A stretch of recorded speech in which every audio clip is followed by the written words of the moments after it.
So you received the ashes. Now what? Well, Lent, that's what. And if you didn't receive ashes yesterday, it doesn't mean you aren't invited into Lent. So stick around for the rest of this. Hi, I'm Mother Diana, and this is Outward and Visible, a conversation on faith. This blog is an invitation into dialogue. I'll begin it, but you get to add to it. So let's talk about Lent.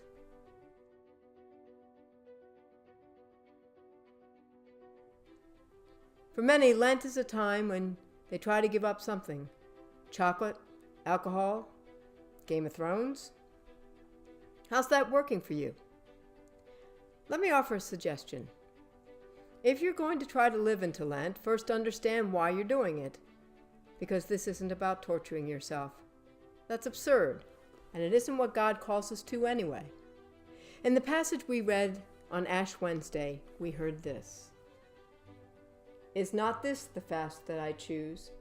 To loose the bonds of injustice, to undo the thongs of the yoke, to let the oppressed go free, and to break every yoke? Is it not to share your bread with the hungry, and bring the homeless poor into your house? When you see the naked, to cover them, and not to hide yourself from your own kin? Then your light shall break forth like the dawn, and your healing shall spring up quickly. So what does that mean for us? Well, you know how those TV shows are all over the place now, trying to get us to declutter our homes. The thing is, none of that is really about the items themselves. There's nothing inherently wrong with having books and clothes and souvenirs from places we've traveled. The shows are essentially telling you to Lenten your lives. By that I mean that they are trying to get you to consider the clutter that keeps you from focusing on what is important, from living a life that is good for you, by ridding yourself of distractions. But they aren't trying to strip your identity away, punish you, or make you throw out that book handed down to you from your grandfather. If in denying yourself something you are brought into closer relationship with God, the God who loves you beyond all measure, then go for it. But if not, try another type of fast, as we heard in Isaiah. Try a fast that benefits others.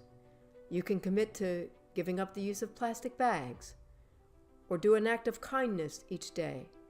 Pray for someone every day. Declutter in a different way by putting one article of clothing in a bag, and at the end of Lent you'll have 40 articles to give to someone in need. Declutter the world around you, each day picking up one item of trash in your neighborhood, park, street, lake, or stream.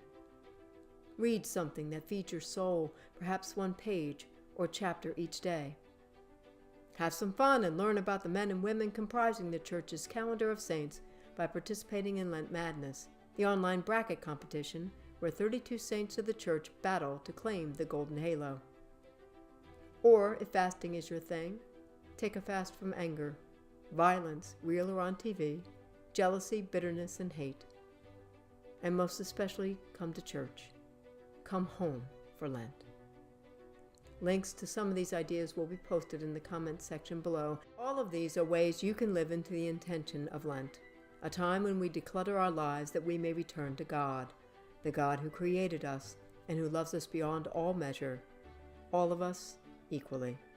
It begins with the sacrament of the ashes and continues in the way you choose to embody your faith in the world. So let's have a dialogue.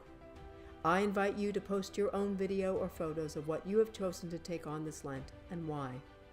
Perhaps even continuing to post as you move through Lent, and invite others to do the same. In this way, all of us share in the larger community of faith who are walking this journey of Lent. All of us are part of the conversation.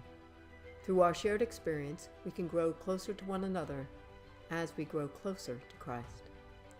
Check back soon for more of Outward and Visible, a conversation on faith.